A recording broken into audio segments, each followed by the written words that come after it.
Kawan, di tangan saya ini ada sebuah buku yang berjudul Keys to Success, karya dari Napoleon Hill, seorang motivator asal Amerika Serikat. Salah satu kutipan yang menarik dalam buku ini yaitu berbunyi, "When you speak of power," ketika kita berbicara tentang kekuasaan, tentang kekuatan, you usually think of Rockefeller and or Trump. Maka kita biasanya berpikir tentang Rockefeller dan Trump. Maksudnya keluarganya Trump, bukan Trump yang presiden sekarang. Somebody with money and property. Orang yang punya kekuatan uang dan juga punya banyak properti. But one of the most powerful men who ever lived had neither.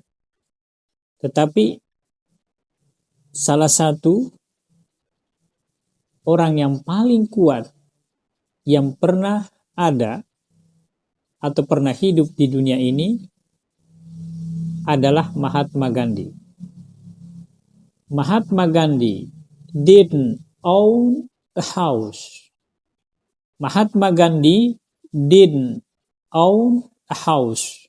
Mahatma Gandhi tidak punya rumah. He had no money. Dia juga tidak punya uang. But his influence eclipsed that of any other persons of this century. Tetapi pengaruhnya mampu meredupkan semua pengaruh orang yang hidup di abad ini. Kawan, tentu muncul sebuah pertanyaan. Kekuatan apa yang dimiliki oleh seorang Mahatma Gandhi yang tidak berduit, tidak punya properti, tidak punya jabatan-jabatan politik, tetapi kemudian menjadi satu-satunya bintang di abad ini yang bisa bersinar terang. Paling tidak, menurut pembacaan saya, Mahatma Gandhi menjadi satu-satunya bintang yang bersinar di abad ini. Karena Mahatma Gandhi punya kontribusi kemanusiaan, mampu menginspirasi dunia, dia punya ide, dia punya konsep, dia punya gagasan-gagasan yang cemerlang, dia punya ajaran-ajaran spiritual yang banyak diikuti oleh orang-orang yang hidup di abad ini. Oleh karena itu, catatan kecil mungkin yang harus kita ingat adalah bahwa ketika kita ingin dikenang, ketika kita ingin nama kita selalu diperbincangkan oleh generasi berikutnya, baik dalam forum-forum ilmiah maupun dalam diskusi-diskusi atau perbincangan-perbincangan di dunia intelektual, maka milikilah konsep, milikilah ide, milikilah gagasan, dan berbuatlah atas nama kemanusiaan, bukan atas nama kepentingan pribadi, keluarga, dan kelompok Anda. Kawan, inilah salah satu pelajaran yang sejatinya kita bisa ambil dari Mahatma Gandhi.